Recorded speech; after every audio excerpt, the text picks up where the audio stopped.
Alam mo ba, kahit bagong YouTube channel pa lang yung ginawa mo, is pwede ka lang ma-monetize ilang buwan. At hindi mo kailangan ng mamahalin na camera o kaya mamahalin na budget para lang mag-umpisa.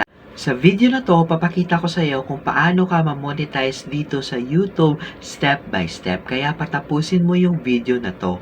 So kung bago ka lang sa video na huwag mo kalimutan i-click yung subscribe button at saka i-ring na rin yung bell notification para ma-notify ka every time na meron kaming bagong video. Marami talagang tao na gustong kumita dito sa YouTube.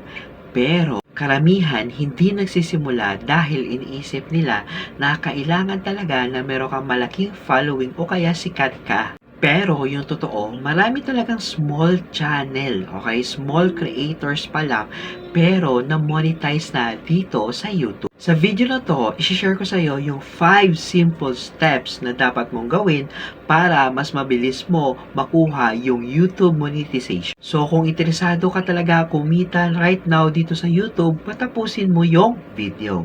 Now, first, or unang step na dapat mong gawin, okay, para mas mabilis ka ma-monetize dito sa YouTube, is dapat piliin mo yung tamang niche. Ang niche, ito yung pangunahing topic ng channel mo. So, very important talaga ito kasi especially nagbe-build ka ng audience kasi hanap-hanapin ito ng mga viewers mo. So, mas maganda talaga kapag pumili ka lang niche kapag maraming gusto manood nito. In short, maraming naghahanap ng topic na to o kaya may value sa viewers, or lastly, kaya mo itong gawin ng matagal. So, ito yung mga halimbawa na magandang niche na dapat mong i-topic ngayon. First is AI tools. Kasi marami talagang gusto matuto right now kung paano ito yung artificial intelligence na ito.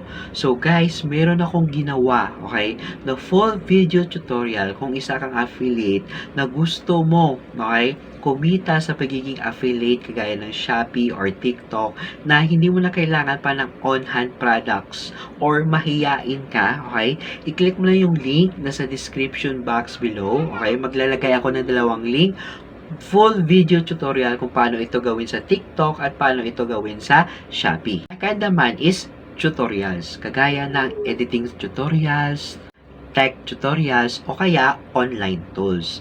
Third, syempre, ito yung pinaka maraming viewers talaga is yung online income. Kasi maraming tao talaga na gusto kumita online or naghahanap mismo ng sideline. And lastly, is product review. Kasi maraming tao talaga na gusto muna makita yung review ng product before sila bumili. Ang importante is pumili ka ng niche na sa tingin mo merong value sa viewers, wag lang random content. Step 2 is gumawa ka na ng content na merong value. Kasi marami talagang creators nagfo-focus mismo sa views. Pero si YouTube mismo is nagfo-focus mismo sa watch time. Ang watch time, ito yung total, okay, na views mismo, na panonood mismo ng mga viewers or audience mo sa mga videos mo. Kasi kapag mataas yung watch time mo, mas nire-recommend mismo ni YouTube sa mga bagong viewers yung video mo. Now, isi-share ko sa iyo yung tatlong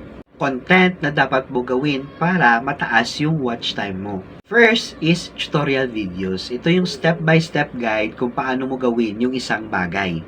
Second is educational videos. Mga videos na merong matutunan yung mga audience. And lastly, ito yung problem-solving videos. Halimbawa nito is paano ayusin yung isang problema. Kapag ang content mo nakakatulong talaga sa viewers, mas malaki or mas mataas ang chance na tapusin nila yung video mo. At syempre, mas mataas yung watch time mo. Step 3 is consistency sa pag-upload. Isa sa pinamakalaking dahilan talaga kung bakit hindi lumalago yung YouTube channel mo kasi inconsistent ka sa pag-upload ng mga videos. Kung gusto mo talaga lumaki yung channel mo, dapat talaga maging consistent ka.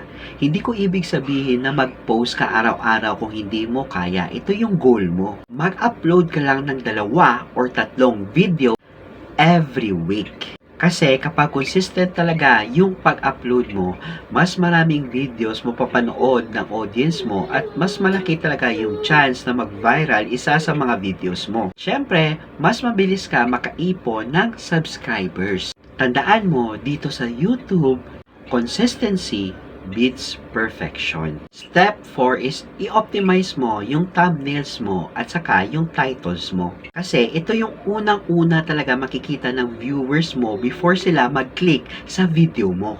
Kasi kahit maganda yung content mo pero hindi catchy yung titles at thumbnails mo, hindi ito pipindutin ng tao. Now, kung gusto mo naman malaman kung paano ako gumagawa ng eye-catching thumbnails kagaya nito, gamit lang yung AI tool, okay?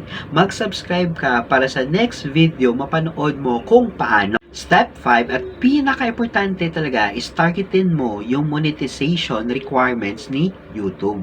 Para ma-monetize ka sa YouTube, kailangan mo talaga maabot yung dalawang bagay. Ano yung dalawang bagay na to? First is dapat meron kang 1,000 more subscribers.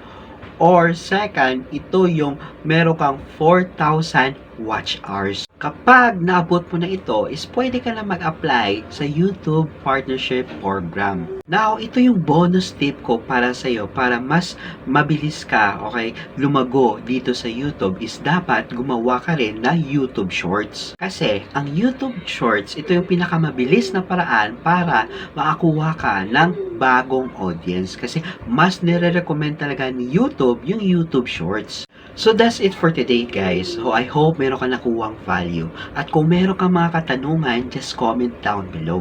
So it's me again, Anthony James Yusa, signing out.